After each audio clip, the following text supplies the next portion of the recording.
Halo, assalamualaikum warahmatullahi wabarakatuh. Selamat siang ya buat teman-teman semuanya, khususnya yang selalu menantikan video terbaru atau updatean terbaru dari channel Solusi Utang.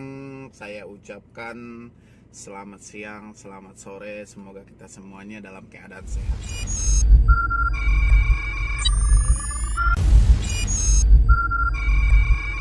Terima kasih ya buat teman-teman semuanya yang selalu mengikuti, selalu menantikan video terbaru atau updatean terbaru dari channel Solusi Utang.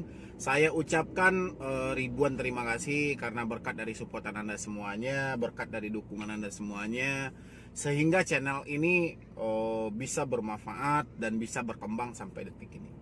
Ya. Dan seperti judul video kita ini cukup menarik ya. Kenapa cukup menarik? Ini beberapa alasan dari teman-teman itu kenapa dia meminjam pinjol, ternyata dari modal usaha sampai ke modal nikah ya. Ini cukup menarik buat dibahas dan ini seru banget ya, karena saya sempat bertanya gitu loh ke beberapa orang gitu loh, dia jelaskan seperti itu ya.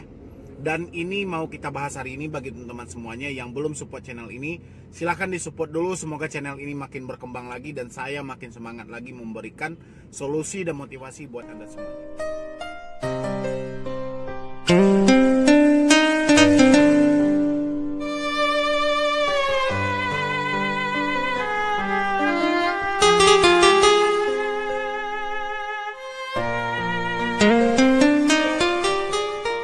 Ini cukup menarik ya. Kenapa tidak?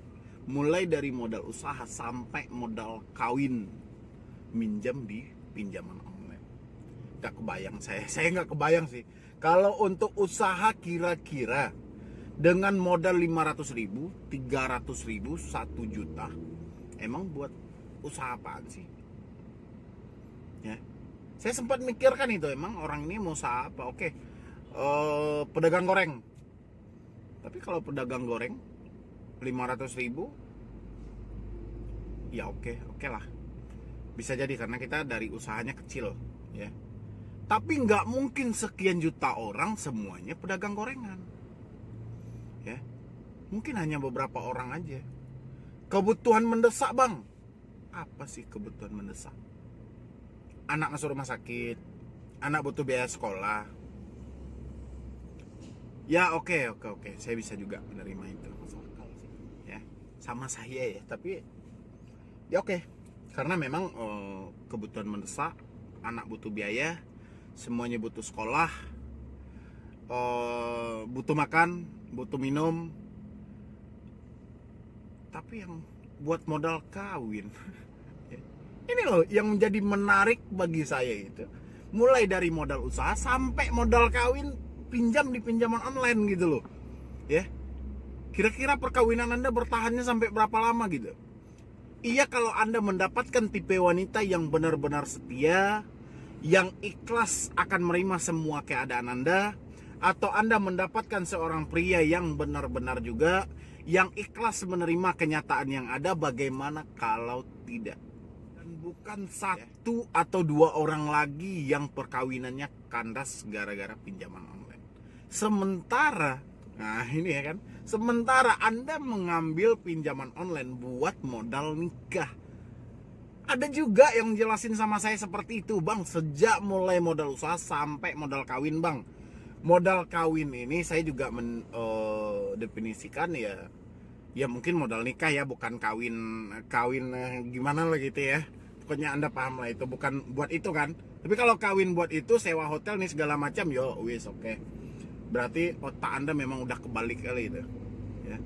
Memang iya duit hantu habis sama setan, yo oke. Tapi Anda tahu laknatnya sampai detik ini kayak mana kalau cuman buat modal kawin. Tapi kalau buat modal nikah, ya oke, itu sesuatu yang baik juga. Tapi sedangkan orang yang tidak menggunakan uang pinjol untuk modal nikah, berapa orang mereka yang kandas pernikahan mereka gara-gara pinjaman online? Gara-gara apa bang? Gara-gara satu sama lain tidak mau mensupport pasangannya. Ini sering terjadi nih. Terutama kaum ibu-ibu, sering terjadi ya. Giliran suami dia bermasalah dengan masalah hutang ini segala macam ya.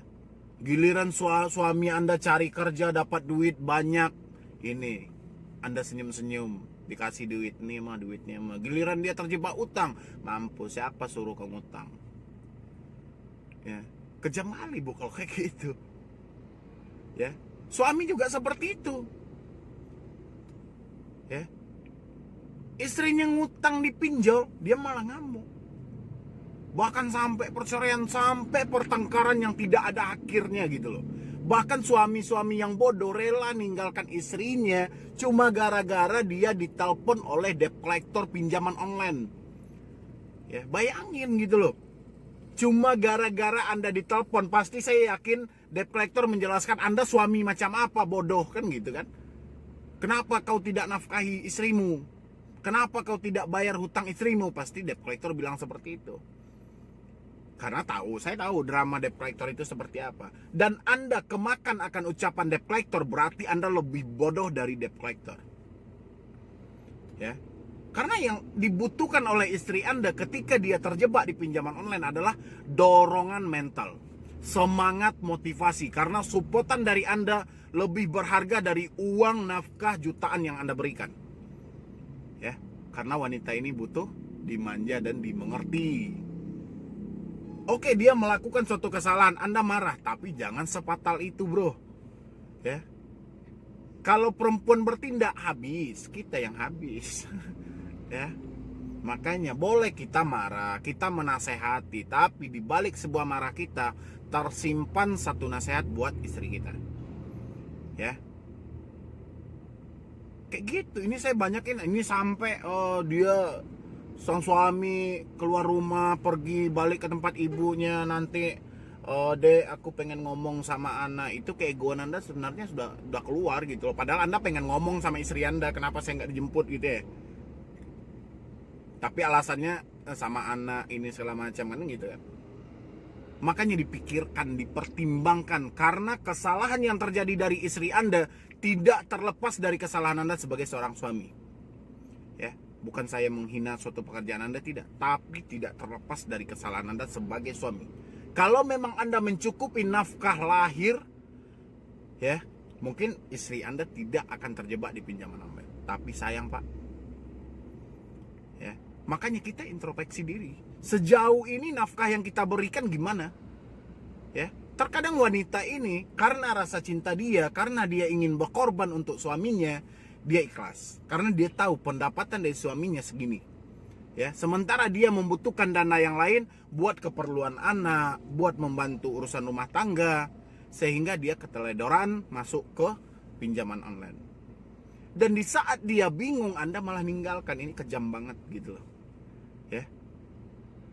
Nah, ini yang udah nikah ini, bro. Bagaimana Anda yang mempergunakan ini buat modal kawin atau modal nikah? Ya. Dan saya berharapnya semoga satu sama lain dari pasangan Anda bisa menerima dan kita saling support. Karena itulah yang dinamakan sakral nikah, itu perjanjian yang teramat suci. Dan sang suami mempertanggungjawabkan semua nafkah lahir dan batin dari istrinya. Dan istrinya juga berjanji akan mendampingi suaminya dalam suka maupun duka. Ya, jangan Anda kira itu cuma sakral gitu aja, ijab kabul itu. Ya, bagaimana bang, kita sudah terjebak, suami saya sudah pergi bang, tidak mau pulang lagi, udah cari baru. Simpel aja kok, cari yang baru. Kenapa salah dia kan? Kenapa dia ninggalin? Jika dia cukup bodoh untuk meninggalkan kita, kita harus cukup pintar untuk melupakan dia. Ya, kita kasih satu opsi, kamu mau pulang atau tidak? Kalau tidak ya udah, aku ganti baru. Ya, jelaskan kayak gitu ya bu, jangan mau ditekan. Nanti suami Anda udah pergi, Anda ngemis-ngemis lagi gini. Akhirnya suami Anda mendapatkan juga suatu kelemahan Anda untuk menekan Anda. Dan ini akan terulang kembali kalau Anda tidak memberikan dia efek jerah. Ya. Untuk istri juga kayak gitu. Harusnya kita saling support, saling semangati, berbicara dari hati ke hati, berbicara dari mulut ke kuping. Ya. Ya udah, biar apa? Tanyain, mas, kenapa ada masalah di kantor, kenapa ini sampai utang sebanyak ini, kemana lari duitnya, kamu ada pengeluaran apa, berbicara dan support dia. Ya, saya tahu ini pinjaman online, saya pernah dengar dari YouTube Bang Medi Brownie gini-gini. Itu lebih nyaman suami Anda kalau dia terjebak di pinjaman online, bukan malah wah saya nggak mau tahu, kamu nggak usah pulang ke rumah ini wanita macam apa yang kayak gini ya.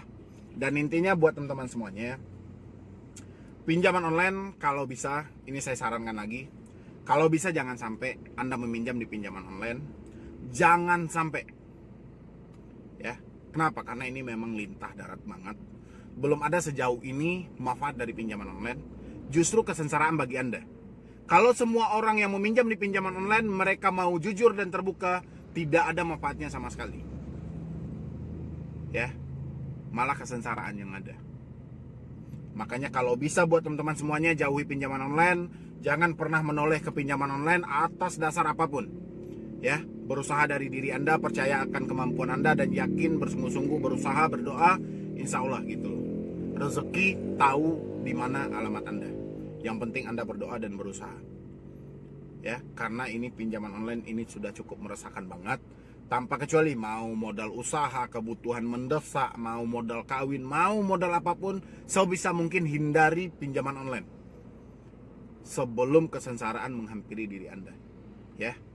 Dan untuk yang sudah terjebak, ingat aja selalu moto saya, lebih baik kita malu sesaat daripada kita hancur selamanya.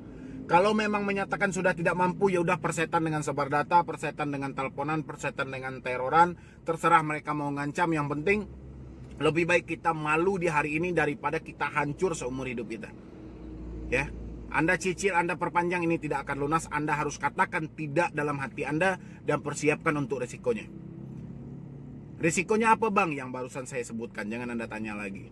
Debt collector datang ke rumah bang, jangan bebani pikiran Anda yang aneh-aneh. Ya, karena kebiasaan dari Anda memikirkan sesuatu yang menakutkan diri Anda cemas sendiri.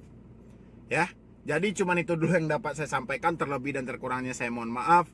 Mungkin ada penyampaian atau pembicaraan saya tidak enak, ya mungkin itu karena saya manusia, dan begitulah cara saya menyampaikan pendapat dan motivasi saya buat Anda semuanya, dan tujuan saya supaya Anda tidak terjebak ke lingkaran setan pinjaman online. Ya, nanti buat teman-teman semuanya yang mau konsultasi atau diskusi sama tim saya, silahkan di nomor yang ada di deskripsi. Atau Anda mau follow Instagram saya untuk japri pribadi juga boleh, @medibroni. Ya, jadi sekian dulu dari saya, Medi Broni. Wassalam.